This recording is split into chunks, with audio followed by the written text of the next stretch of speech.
American public is uniquely romantic about its self-described nature as a melting pot of cultures and identity as a nation of immigrants. Although it would be functionally impossible to deny the US was built, willingly or otherwise, by a diverse workforce, these phrases misrepresent the oppression and exclusion which is innate to and inseparable from borders and immigration controls. As socialists, we must understand how borders, immigration, and citizenship are wielded by capitalism as a weapon against the working class. We must staunchly support the complete abolition of borders, as well as the regimes which enforce them, and work toward what Harsha Walia describes as no borders politics. This is not hyperbole. To understand why this position is a non-negotiable, we first need to understand how borders and narratives of immigration create and sustain systematic oppression. Although the example of the US-Mexico border is the focus of this week's material, it is important to remember these conditions are not unique to the United States. They apply equally to all border regimes across the globe. Borders vary in their history, not in their utility. Paul Diamato's article, Open to Capital but Not Labor, describes how immigration policies divide workers into different groups based on race, nation, language, and/or citizenship status, then ruthlessly pits those groups against one another to drive down wages, deny basic rights, or I'm sorry, deny basic benefits and break strikes. Pigeonholing certain workers into second or third class status, or in many cases, non-citizen status, prevents those workers from fighting for better working conditions out of fear of having their status revoked. As D'Amato puts it, quote, the threat of imprisonment and deportation is a strong incentive not to organize for higher wages and better conditions, end quote. When migrants are hired for lower wages, their own exploitation is then used as a weapon to demonize them for stealing American jobs. However, the reality is that when working conditions are made worse for any group of workers, conditions become worse for all groups of workers. D'Amato explains, quote, the only way the labor movement can improve the conditions for all is by raising the conditions of the most oppressed and exploited sections, not by scapegoating them. There is, of course, a political facet to scapegoating immigrants, and one way in which D'Amato highlights this is through describing the Palmer raids, which occurred from 1919 to 1921, where thousands of immigrants organizing with the Left Labor Party were detained and deported after propaganda was used to foment anti-immigrant sentiment.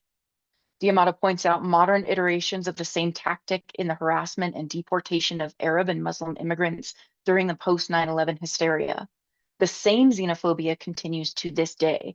Last weekend, ICE detained Mahmoud Khalil, a pro-Palestinian organizer and permanent resident of the US, and the Trump administration has rapidly threatened to deport the former Columbia student for his terrorism.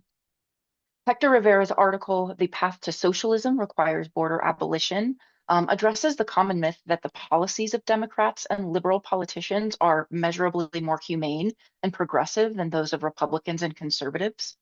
Rivera makes the case that Biden's immigration policy largely mirrored Trump's policy and resulted in continued deportations, abuses at detention centers, denials of asylum and refuge, and violence at the border. The author also describes Biden's immigration proposal, the U.S. Citizenship Act of 2021, as similar to other guest worker programs that amount to indentured servitude. As Rivera writes, quote, for all their supposed differences, the Republicans and Democrats are ruling class parties committed to enforcement-only immigration policies that safeguard the interests of U.S. imperialism, end quote. Rivera also dives into the history of U.S. citizenship and immigration law to showcase discrimination and exclusion are inherent to its nature, beginning with the explicitly racist Naturalization Act of 1790, which provided citizenship to, quote, any alien being a free white person, end quote. After the American invasion of Mexico, the new border was used to expel and keep Mexicans out of the new territories and to prevent escaped slaves from leaving. With the passing of the Dawes Act of 1887, indigenous people who survived extermination campaigns were required to relocate to reservations and give up tribal lands in order to become U.S. citizens. Immigration and citizenship laws such as the Page Act and Chinese Exclusion Act were, as Rivera explains, selectively enforced to attack oppressed populations. Rivera shows how these policies act in lockstep with free trade agreements such as NAFTA, which in actuality create the very conditions that lead to displacement. Whereas D'Amato and Rivera focus on the mechanics and history of borders and immigration, especially the US-Mexico border, Liam Howe's interview with Harsha Walia examines deeper concepts of immigration, including how it is interrelated to other liberation struggles and how migration can be seen as both an act of individual self-determination and as an expression of decolonial reparations and redistribution long due.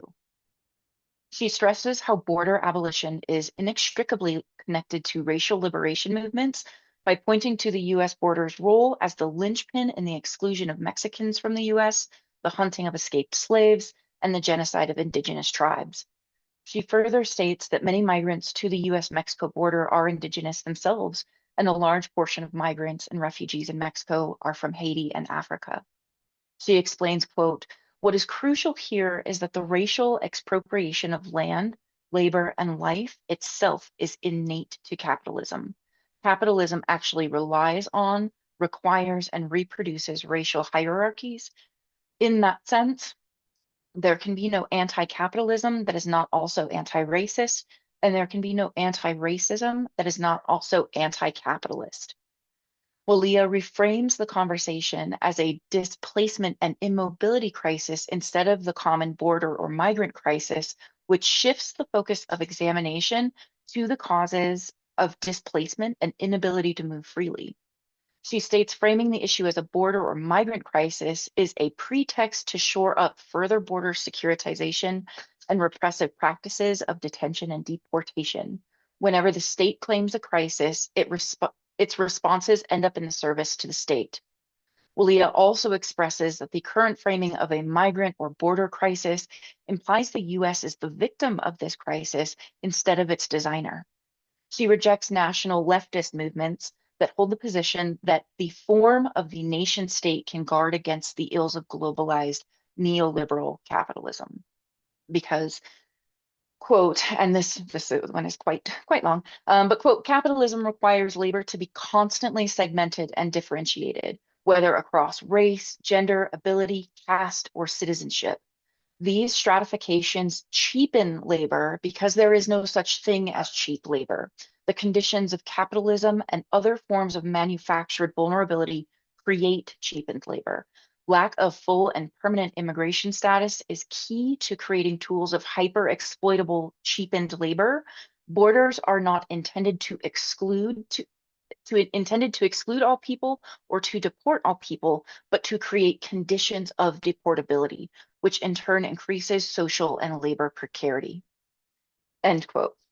The solution to this, Walia continues, is to fight for the rights of all workers, including and especially migrant workers, to have legal status, rights to organize and unionize, and rights to labor and safety protections.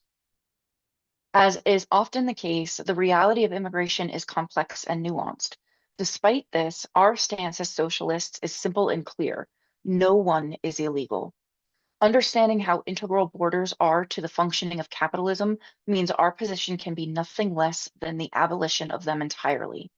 We must adhere to no borders politics and work toward dismantling borders as well as the oppressive systems which necessitate them. As Walia describes, it includes the freedom to stay and the freedom to move, meaning that no one should be forcibly displaced from their homes and lands, and that people should have the freedom to move with safety and dignity.